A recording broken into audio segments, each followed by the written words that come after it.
사울이요 이스라엘 초대 왕으로 세워지고 난 뒤에 이스라엘은요 남북 왕국을 통틀어서 42명의 왕이 세워졌습니다. 근데 이 42명의 왕들이 세워질 때마다 하나님이 언약의 약속을 주신 게 있습니다. 그게 열왕기상 11장 38절이에요. 같이 한번 읽어볼까요? 시작.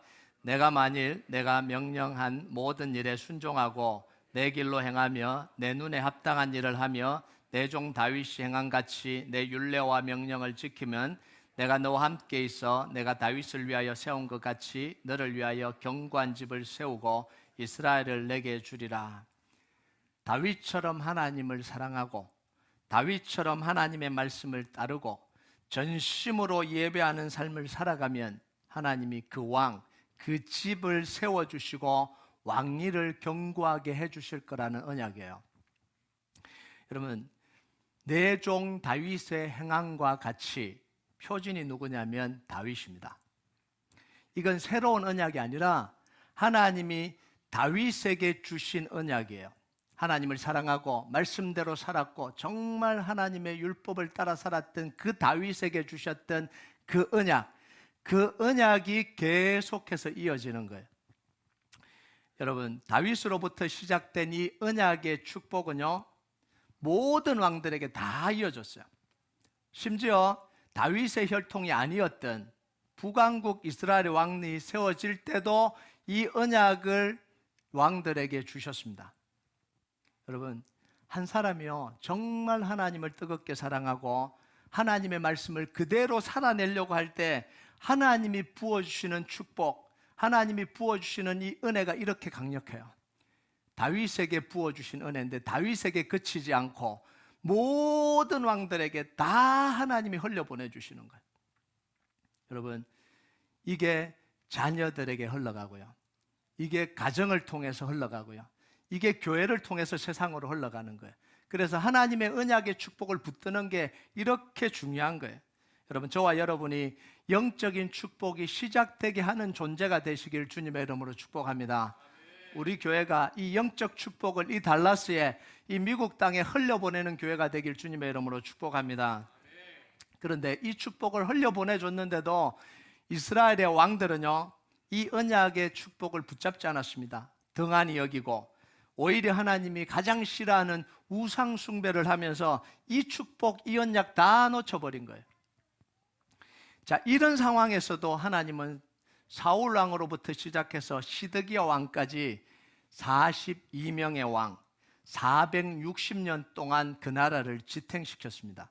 이게 무슨 이야기냐면 하나님은 예루살렘을 멸망시키기 전에, 예루살렘 성전을 무너뜨리기 전에 460년 동안 42명의 왕들에게 계속해서 기회를 주셨다는 거예요. 우상 숭배하는 모습을 보고 있으면서도 계속해서 기회를 주셨습니다.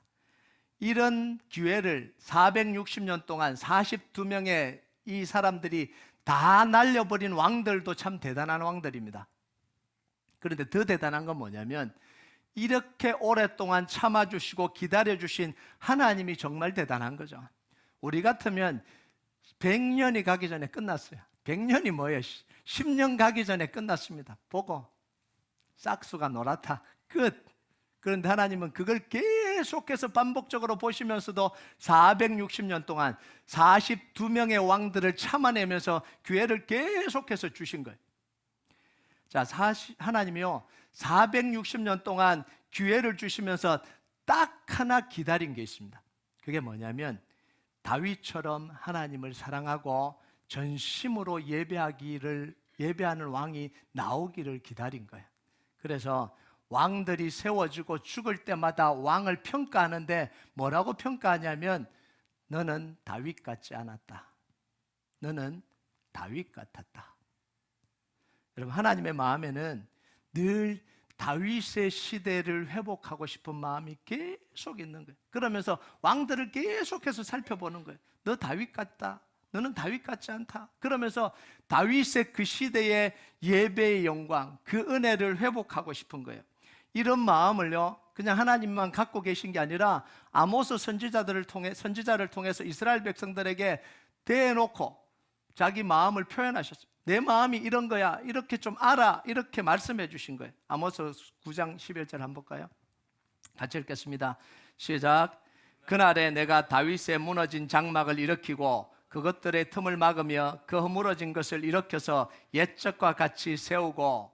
자, 이 아모스 선지자가 활동하던 시대가 언제냐면 북왕국 이스라엘의 여로보암 2세 때입니다. 언젠지 모르시죠? 모르는 게 정상입니다. 어떻게 이걸 기대를 하겠어요? 자, 근데 중요한 건 뭐냐면 몰라도 되는 겁니다. 알면 더 좋고요. 근데 모른다고 문제가 될 건 없어요. 자, 여로보암 2세 때니까 북왕국 이스라엘이 아직 망하지 않은 때입니다. 그리고 예루살렘 성전이 건재하게 남아있는 거예요. 그리고 예루살렘 성전에서는 지금도 제사가 드려지고 있는 때입니다. 자, 그런데 이때 하나님은 뭘 하고 싶다고요?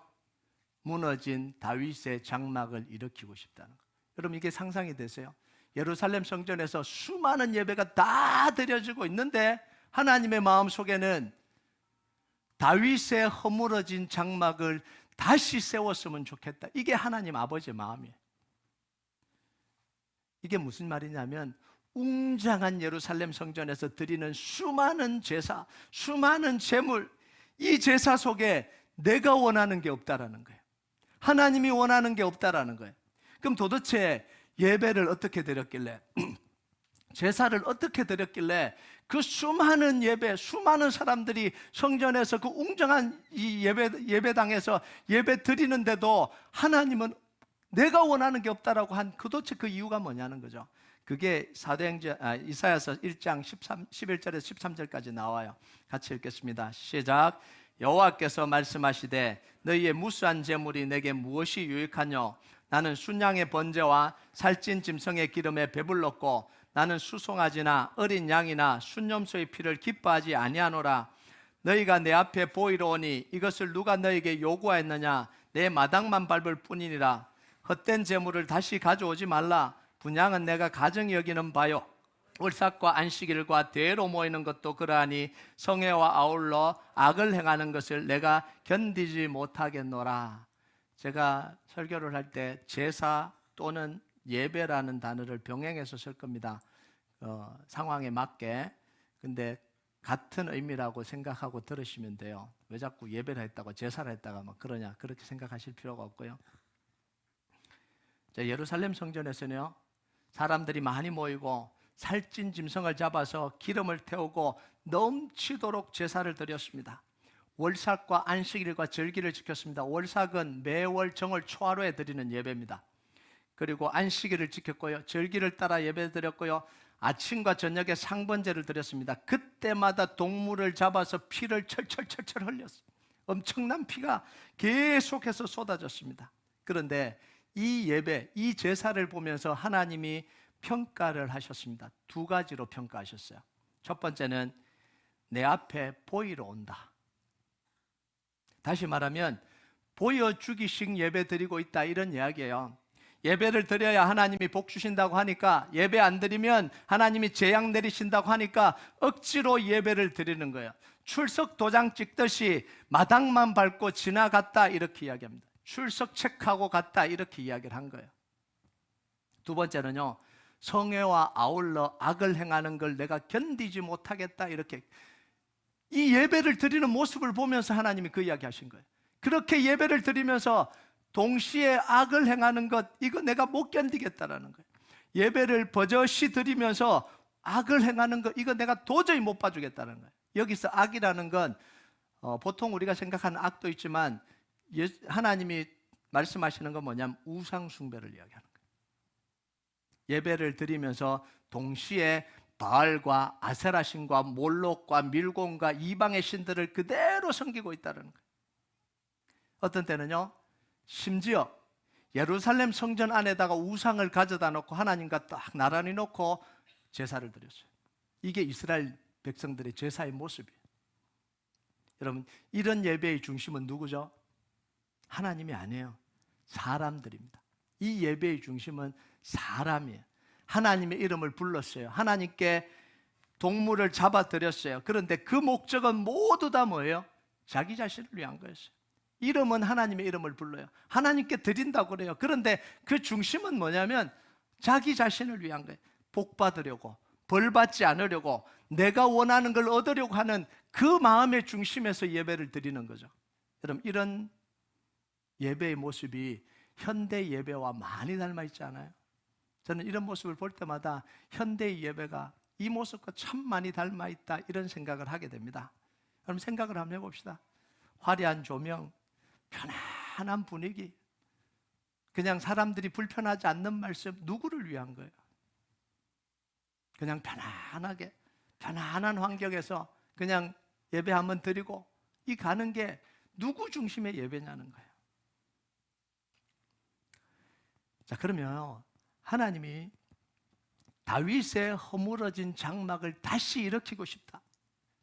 예루살렘 예배가 버젓이 있는데도 불구하고 하나님은 허물어진 다윗의 장막을 다시 회복하고 싶다라는 게 이게 뭘까요? 그냥 예배하면 제대로 된 예배 드리고 싶다, 그 이상입니다. 다윗의 언약을 회복하고 싶다라는 거예요. 여러분, 다윗의 언약의 핵심이 이겁니다. 사무엘하 7장 12절 같이 읽겠습니다. 시작.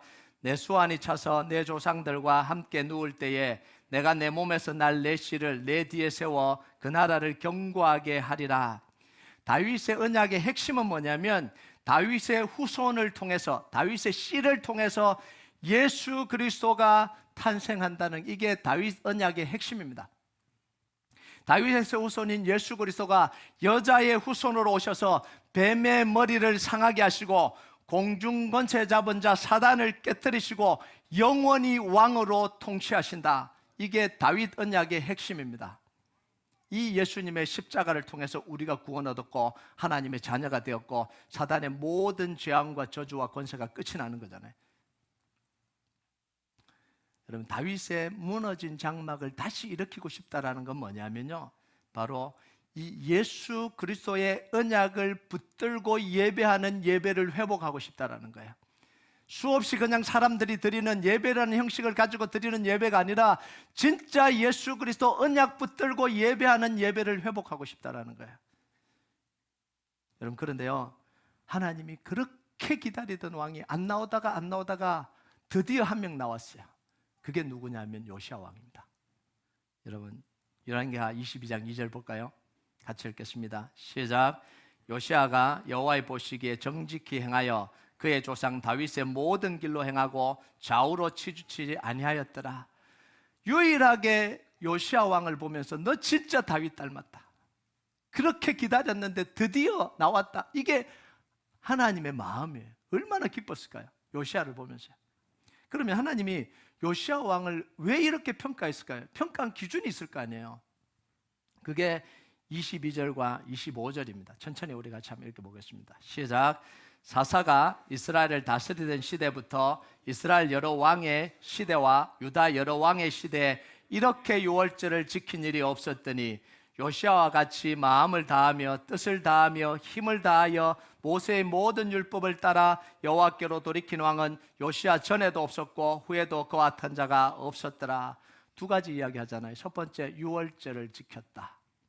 두 번째, 마음과 뜻을 다하여 모세의 율법을 따랐다, 이렇게 이야기합니다. 다시 말하면 모세의 율법에 기록된 것을 따라서 마음을 다해서 하나님을 섬기고 이전에 없었던 최고의 유월절을 지켰다, 이렇게 이야기를 해요. 그럼 유월절이 뭐죠? 애굽에 있는 모든 우상을 무너뜨린 사건이 이게 유월절입니다. 어린 양의 피로 죽음의 세력을 끊고 포로로 잡혀있던 이스라엘 백성들을 구원한 사건이 바로 유월절입니다. 어린 양의 피로 바로의 권세가 끊기고 사단의 권세가 끊겨서 하나님의 백성이 구원받은 사건이 이 바로 유월절이에요. 그래서 하나님이 이 유월절을 모든 해의 시작이 되게 하라, 모든 것의 시작이 되게 하라, 이렇게 이야기합니다. 달력을 바꿔버립니다. 달력을. 원래는 1월이 아닌데 이 유월절을 시작으로 삼아라, 이렇게 이야기를 해요. 여러분, 하나님의 중요한 역사는 많은 경우 유월절로부터 시작합니다. 출애굽도 6월절로부터 시작이 됐고요. 여리고성 점령도 6월절로부터 시작이 됐고요. 예수님의 십자가도 6월절로부터 시작됩니다. 예수님의 십자가가 6월절 사건이죠. 왜요? 사단의 권세가 꺾여야 하나님의 역사가 일어나거든요.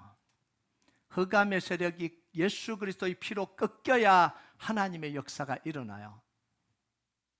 여러분, 우리 삶에서도요, 6월절이 굉장히 중요합니다.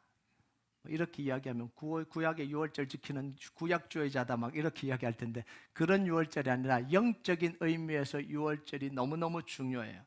예수님의 십자가 피로 죽음의 권세, 사단의 권세가 꺾여져야 되는 거예요.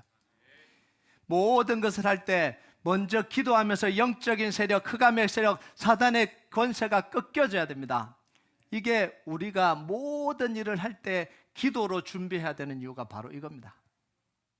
그럼 예수님 뭐라고 이야기해요? 내가 성령의 능력으로 하나님의 성령을 힘입어 귀신을 쫓아내는 것이면 하나님의 나라가 이미 임하였다. 그러면서 뭐라고 이야기해요?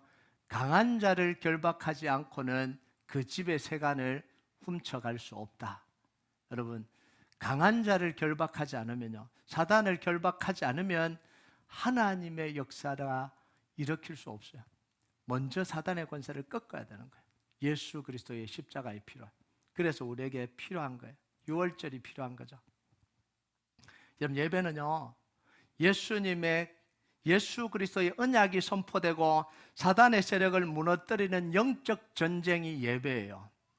그냥 사람들이 모여들어서 그냥 즐겁게 찬양하고 좋은 이야기 듣고 서로 교제하고 가는 게 이게 예배가 아니라는 거예요. 예수 그리스도의 언약이 선포되고요, 사단의 세력이 무너지는 영적 전쟁입니다.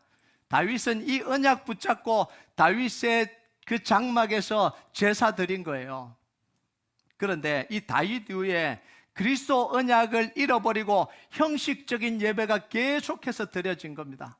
수도 없이 동물의 피를 동물을 잡아서 피를 흘리는데 그 피를 왜 흘리는지 모르는 거예요.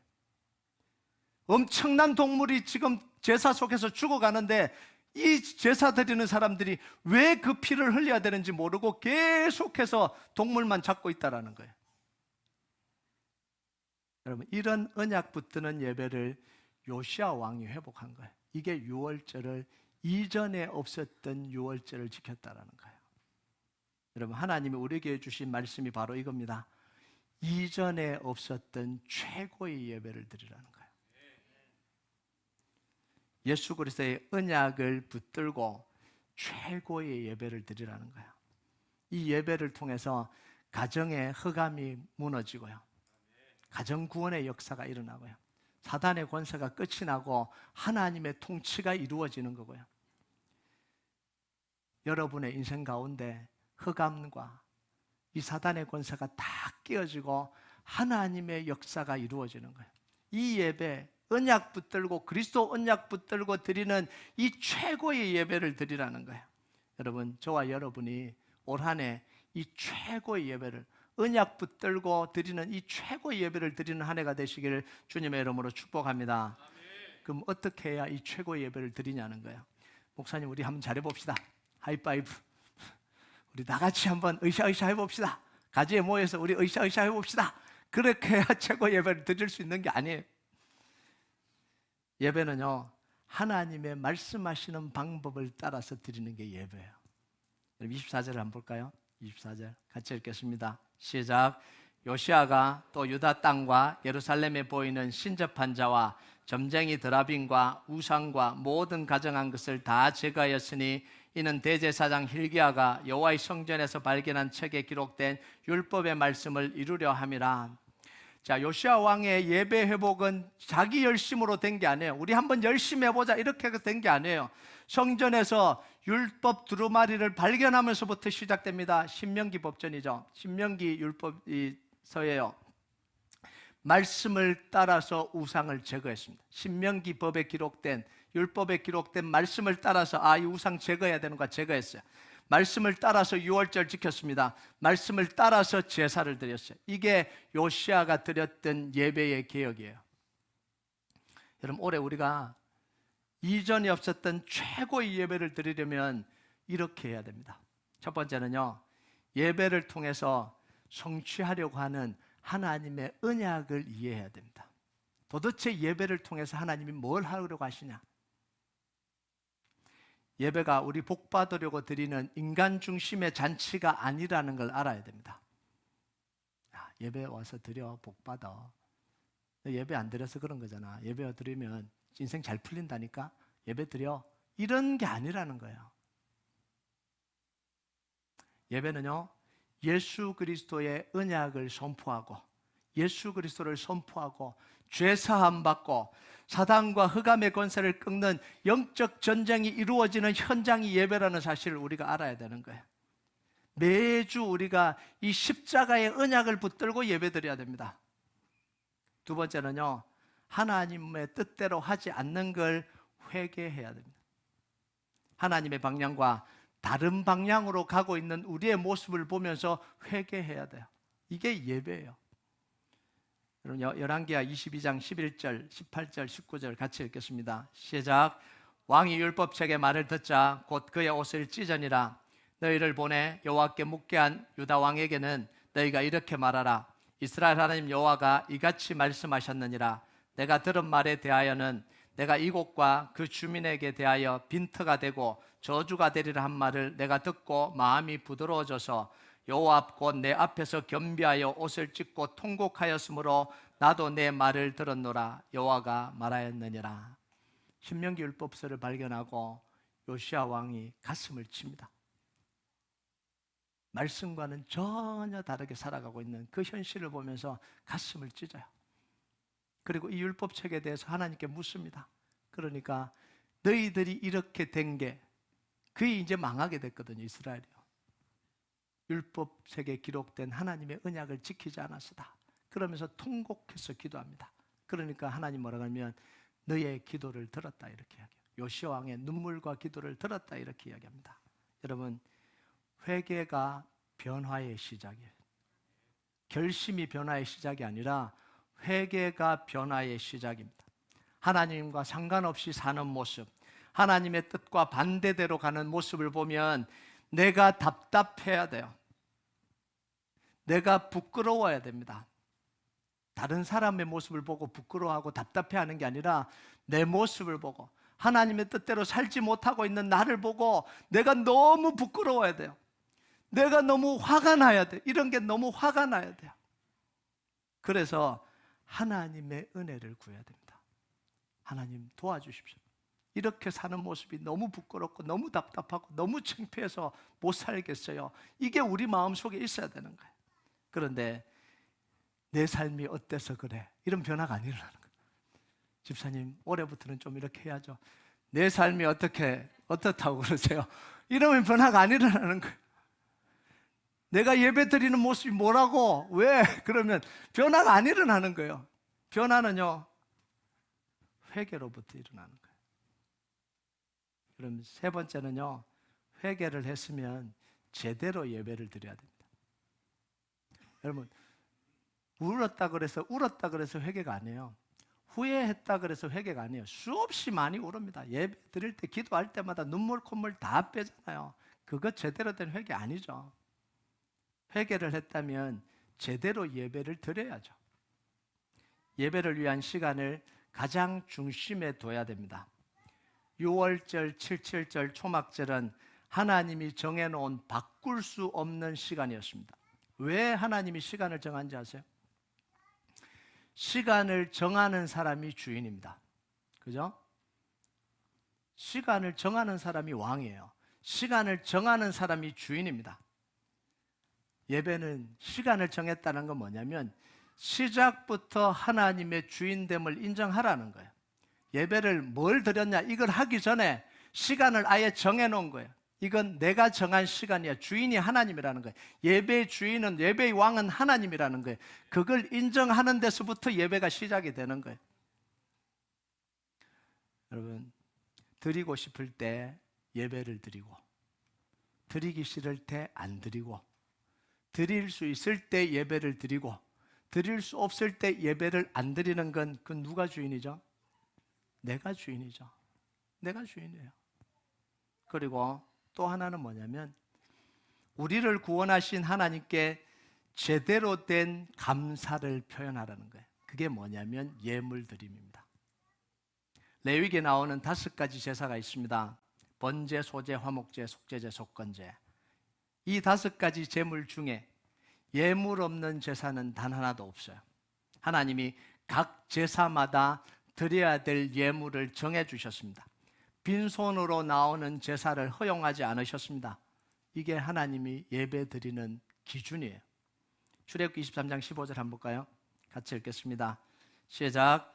너는 무교병의 절기를 지키라. 내가 내게 명령한 대로 아비벌의 정한 때에 이래 동안 무교병을 먹을지니 이는 그 달에 내가 애굽에서 나왔습니다. 빈손으로 내 앞에 나오지 말지니라. 빈손으로 나오는 것, 예물 없이 드리는 제사를 하나님은 받지 않으시겠다는 거예요. 이게 하나님의 마음입니다. 이렇게 이야기하면요, 요즘 헌금을 비판하는 분들이 굉장히 많아요. 왜 자꾸 헌금 이야기를 하냐? 돈 없는 사람들은 교회도 못 간다. 이런 이야기가 회자되고 있습니다. 유행처럼 번지고 있어요. 여러분, 그런데요, 그건 진짜 사실을 모르는 거죠. 사실을 호도하고 있는 거죠. 하나님은 재물을 드리라는 건 많이 드리라는 것도 아니고요, 돈을 내라는 것도 아닙니다. 하나님이 우리에게 주신 구원에 대해서 진정한 감사를 표현하라는 거예요. 이게 하나님의 의도예요. 장로님 얼마 내세요? 권사님 얼마 내세요? 이런 게 아니라는 거예요. 그런 교회 있는지 모르겠지만 그런 것도 아니고요, 어떤 사람들은 헌금 낼 돈이 없어서 교회 못 가겠다, 이런 분들도 계세요. 왜 그런지 모르겠지만, 그런데요, 하나님은 뭐라고 이야기하냐면 각자의 상황에 맞게 감사를 표현하라, 이렇게 이야기합니다. 그래서 수송아지, 제물이 정해진 게 아니잖아요. 수송아지, 염소, 양, 비둘기, 곡식가루. 소를 드릴 수 있는 사람 소를 드리고, 염소와 양을 드릴 수 있는 사람 염소를 드리고, 비둘기를 드릴 수 있는 사람 비둘기를 드리고, 곡식가루밖에 드릴 수 없는 사람들은 곡식가루를 드려라는 거예요. 그런데 중요한 건 뭐냐면 형편이 넉넉하지 않아서 곡식가루를 드려도 수송아지를 드린 것처럼 똑같이 여겨주신다라는 거예요. 그러면 이 재물은 어떻게 결정을 할까요?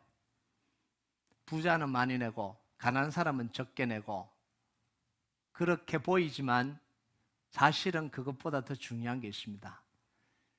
내 마음을 어디에 담을 것인가? 그게 재물을 결정하는 거예요. 내가 하나님 앞에 구원의 감사를 드리는데 내 감사를 어디에 담아서 표현해야 정말 하나님께 감사를 표현할까? 이게 재물의 종류가 되는 거예요. 여러분, 그런데요, 하나님은 내 마음을, 경제적으로 힘들고 어려워서 내 마음을 곡식가루에 담아서 표현했다 그래서 너는 곡식가루를 드렸구나, 너는 앞으로 곡식만 먹고 살아라, 이렇게 하시지 않는다라는 거예요. 곡식가루만 드려도 하나님이 수송아지를 드린 것처럼 그 마음을 받아주시는 거예요. 여러분, 얼마나 중요한 게 있는지 아세요? 속죄제는요, 피 흘려야 속함이 돼요. 동물을 잡아서 피를 흘려야 그게 속죄제가 됩니다. 그런데 그 속죄제의 제물 속에 하나님이 뭘 포함시켜 놓는지 아세요? 피가 흐르지 않는 곡식가루까지 포함시켜 놨어요.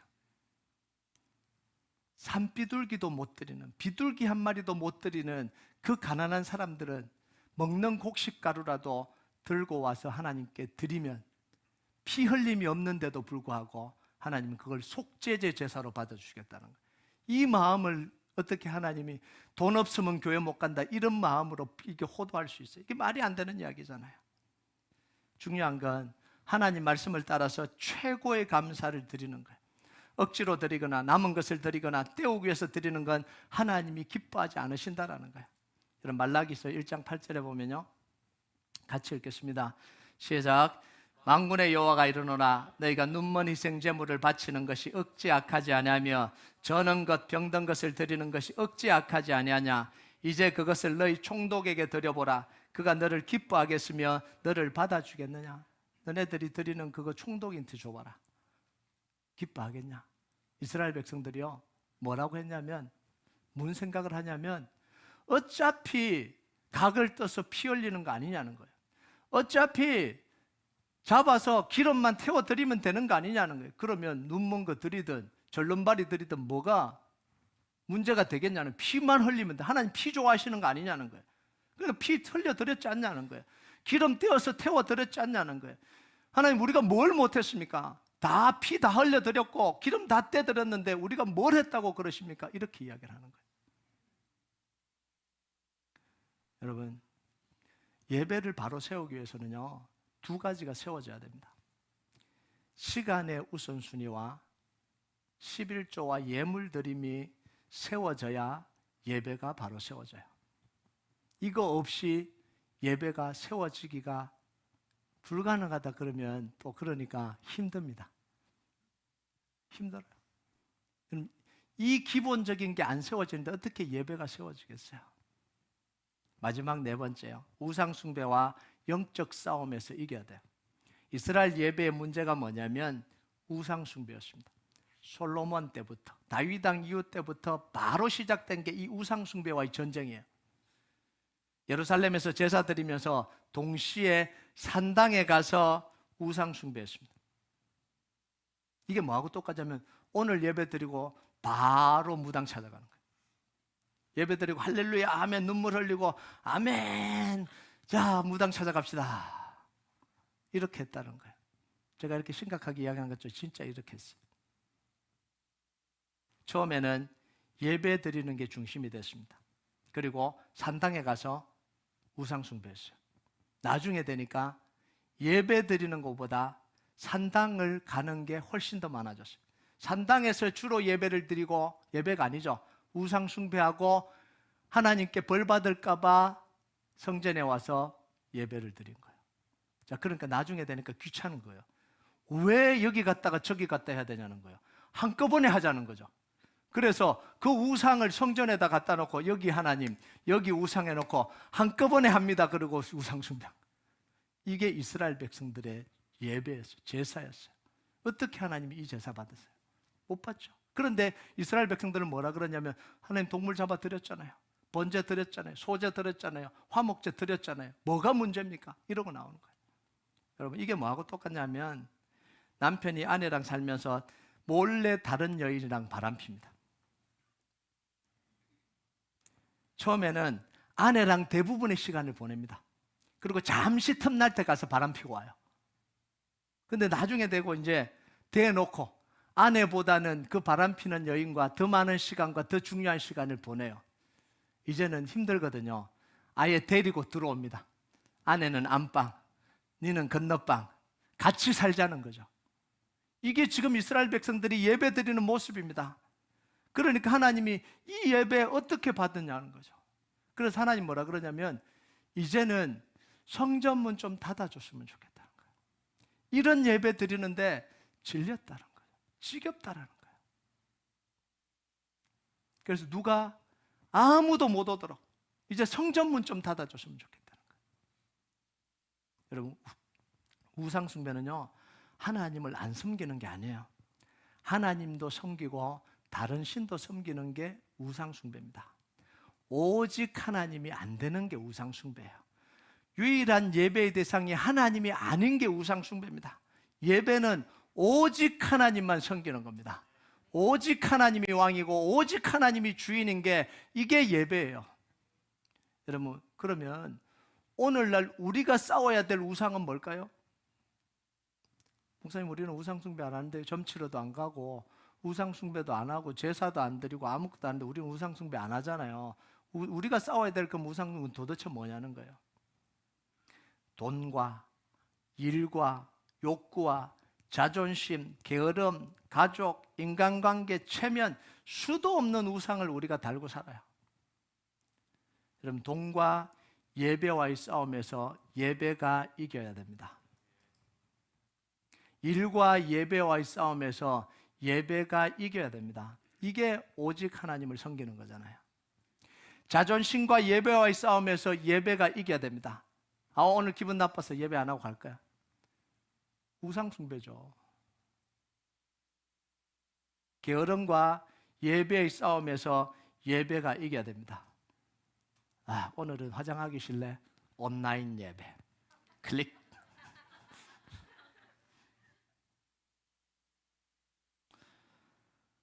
현대요, 이렇게 하기가 너무 힘들다 그럽니다. 목사님 어떻게 이렇게 해요? 먹고 살아야죠. 지금 일이 있고요, 다 있는데요. 알아요. 우리가 다 못할 수도 있어요. 이대로 100% 못할 수도 있어요. 그러나 기준은 바꾸지 말아야 됩니다. 우리가 불편하다고 기준을 바꾸면 안 돼요. 예전에 누가 그런 이야기 하더라고요. 목사님, 새벽 기도 나오는 사람이 우리 교인의 10%도 안 되는데 왜 자꾸 새벽 기도 이야기 하시냐고. 다른 사람 불편하게 정죄감 주시냐고. 그래도 해야 됩니다. 기준은 바꾸지 말아야죠. 새벽 기도 해야죠. 하나님 앞에 기도해야죠. 꼭 새벽 기뿐만 아니라 새벽에 나오라는 이야기가 아니라 기도해야죠. 기도하는 것들이 부담스럽다고 그 이야기를 안 하면 안 되잖아요. 어떤 사람은 그런 이야기를 합니다. 목사님 왜 부담스럽게 자꾸 기도해 합니까? 안 나오는 사람 부담스럽잖아요. 말이 되는 이야기냐고요. 근데 현대에 지금 이렇게 만들고 있다는 거예요. 너도 나도 부담스러우니까 서로 부담스럽지 않게 하자. 그래서 예배가 다 무너져 가고 있는 거예요. 여러분, 부담스럽더라도 기준은 바르게 세워야죠. 우리가 못하더라도 기준은 바르게 세워나가야죠. 여러분, 우리 교회가 불편하더라도 기준은 바로 세워나가는 교회가 되길 주님의 이름으로 축복합니다. 그래야 회복이 가능하잖아요. 그래야 생명이 있잖아요. 여러분, 귀신 들림 현상은요, 명백하게 드러나요. 그죠? 귀신의 지배당하는 게 확연하게 보입니다. 귀신에게 지배당하면 예배를 못 드려요. 귀신이 예배 못 드리게 합니다. 주일만 되면 잠오게 만들고요. 주일만 되면요, 꼭 일이 터지게 만들고요. 이게 귀신이 하는 이야기예요. 여러분 잘 모르시죠? 실제로 그런 분들이 꽤 많아요. 어떤 분들은 자동차 타고 오다가 교회에 오는데 교회 앞에 사거리에서 직진해야 되는데 좌회전이에요. 자기도 모르게. 예배 못 드리게 하는 거예요. 사로잡히면요, 예배 못 드립니다. 그럼요, 우리는요, 뭐라고 생각했냐면 귀신 쫓아내야 돼, 이렇게 생각하잖아요. 귀신에 사로잡힌 거야. 귀신 쫓아내야 돼. 예배 못 드리게 하고 있는 거야. 저 귀신 빨리 쫓아내야 돼. 이렇게 이야기를 합니다. 자, 그런데 돈과 일과 자존심과 게으름이 예배를 방해하고 우리의 마음이 다 빼앗겼는 데는 심각하게 생각하지 않아요. 똑같이 예배를 못 드리게 우리를 붙들고 사로잡고 예배 드릴 때만 되면 그게 문제가 돼서 우리를 다 무너뜨리고 지배하고 있는데, 귀신 들린 것에 대해서는 심각하게 생각하면서 우리의 일과 돈과 자존심에 대해서는 절대 아무런 문제가 없는 것처럼 살아가요. 여러분, 이건요, 귀신 들린 만큼 영적으로 심각한 문제입니다. 왜요?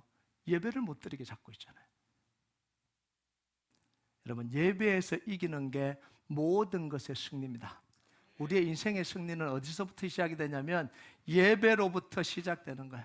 예배를 통해서 사단의 권세가 꺾이고 결박되는 거예요.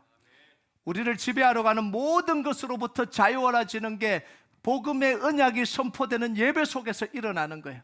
예배 안 드리면 딴 생각하고 있는데도 바로 잡힐 시간이 없어요. 복음의 선포가 안 되면 전혀 다른 방향으로 가고 있는데 다른 방향으로 가고 있는지도 몰라요. 끌려가고 있는데 끌려가고 있는지도 몰라요. 예배를 통해서 하나님의 역사가 시작되고 하나님의 지혜가 부어지고 하나님의 능력을 덧입게 됩니다. 이게 예배예요. 두려움과 절망과 답답함과 자기 생각으로 사로잡혀서 하나님의 축복과는 멀어져가는 그 인생에 하나님이 제대로 된 말씀이 선포돼야 되잖아요. 그래야 바로 잡히잖아요. 그래서 예배를 승리해야 우리 인생의 승리가 시작이 되는 거예요. 여러분, 올 한 해 여러분이 이전에 없었던 최고의 예배를 드리시길 바랍니다. 그러면서 하나님이 주시는 최고의 승리를 누리는 한 해가 되시길 주님의 이름으로 축복합니다. 그런데요, 마지막 한 가지 기억해야 될 게 있어요. 이 결단이 너무 늦어지지 말아야 된다는 거예요. 목사님 지금은 안 되는데요. 다 알겠는데요. 지금은 힘듭니다. 이 일이 끝나고요. 이 상황이 지나가고요. 이거 좀 해결되고 난 뒤에요. 그런데 이 결단이 늦어지면 안 돼요. 26절과 27절 한번 볼까요? 26절과 27절 같이 읽겠습니다. 시작. 그러나 여호와께서 유다를 향하여 내리신 그 크게 타오르는 진노를 돌이키지 아니하셨으니 이는 므낫세가 여호와를 경노하게 한 그 모든 경노 때문이라. 여호와께서 이르시되 내가 이스라엘을 물리친 것 같이 유다도 내 앞에서 물리치며 내가 택한 이 성 예루살렘과 내 이름을 거기에 두리라 한 이 성전을 버리리라 하셨더라. 요시야가 이렇게 강력하게 예배의 회복을, 예배 계획을 했는데도 불구하고 하나님은 예루살렘 성과 예루살렘 성전을 무너뜨리는 계획을 수정하지 않으셨습니다. 우리는 보통 이렇게 되면 수정하셨더라 이렇게 나야 되잖아요. 그런데 이 말씀에는 수정하지 않았습니다. 요시야 왕의 할아버지 므낫세가 55년 동안 통치하면서, 정말 이 악한 왕은 오래도 삽니다. 빨리 하나님이 데려가시지. 55년 동안 우상 숭배를 해서 이스라엘 역사 속에 없던 우상까지 다 끌어들여서 이스라엘 나라 전체로 우상 천지로 만들어버린 거예요. 쑥대밭으로 만들어버렸어요. 그러니까 요시야 왕이 예배를 회복해도 하나님의 계획을 되돌리기에는 너무 늦은 거예요. 여러분, 우리는요 이런 생각을 합니다. 언제든지 하나님께 돌아가면 하나님이 받아주시고, 내가 회개하면 언제든지 하나님이 함께 하시고.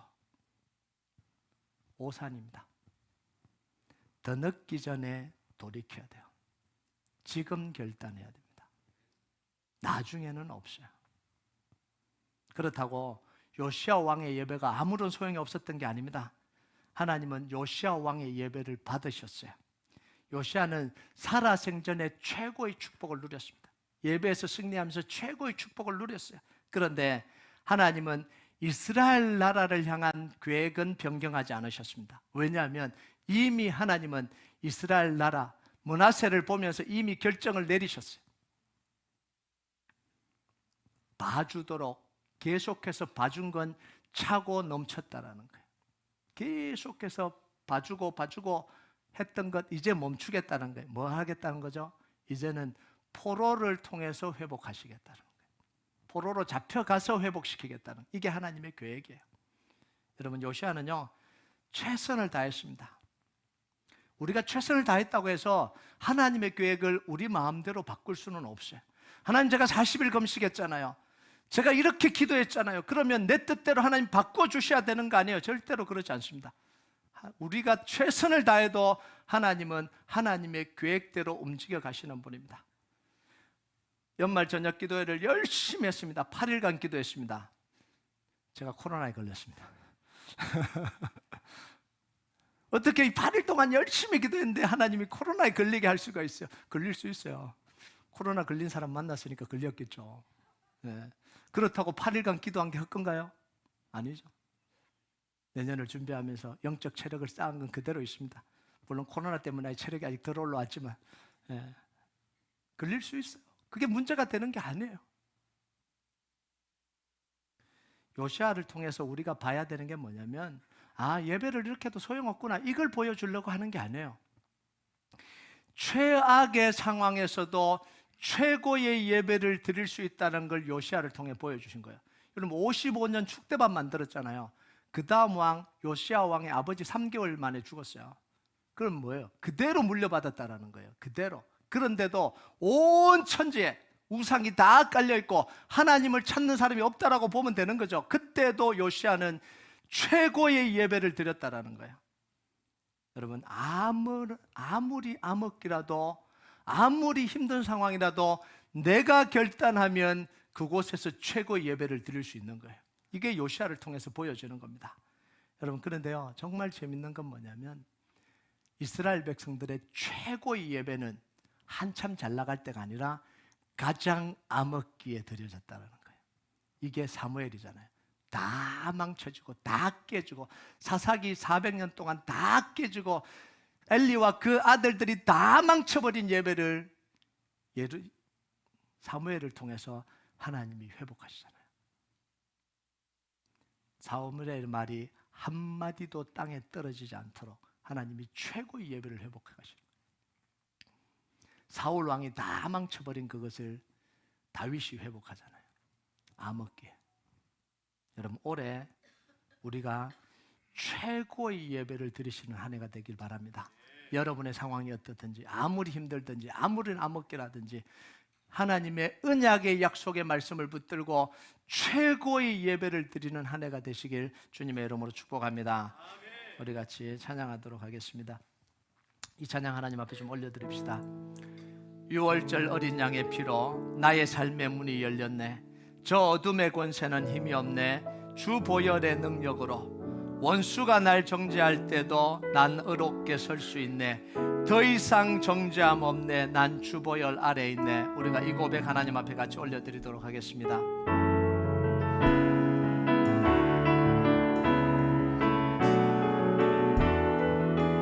유월절 어린 양의 피로, 어린 양의 피로 나의 삶의 문이 열렸네. 삶의 문이 열렸네. 저 어둠의 권세는 힘이 없네. 주 보혈의 능력으로, 원수가 날 정죄할 때도 난 의롭게 설 수 있네. 난 더 이상 정죄함 없네. 난 주 보혈 아래 있네. 주 보혈 아래 있네. 난 주 보혈 아래 있네. 주 보혈 아래 있네. 그 피로 내 죄 사했네. 하나님의 그 날 거룩해 하시었네. 난 주 보혈 아래 있네. 난 원수의 어떠한 공격에도 더 이상 넘어지지 않네. 난 주 보혈 아래 있네. 우리의 고백으로 다시 고백합니다. 유월절 어린 양의 피로, 유월절 어린 양의 피로 나의 삶의 문이 열렸네. 저 어둠의 권세는 힘이 없네. 주 보혈의 능력으로, 원수가 날 정죄할 때에도 난 의롭게 살 수 없네. 난 더 이상 정죄함 없네. 주님의 보혈 아래 있습니다. 난 주 보혈 아래 있네. 난 주 보혈 아래 있네. 그 피로 내 죄 사했네. 하나님의 긍휼 날 거룩해 하시었네. 난 주 보혈 아래 있네. 난 원수의 어떠한 공격에도 더 이상 넘어지지 않네. 난 주 보혈 아래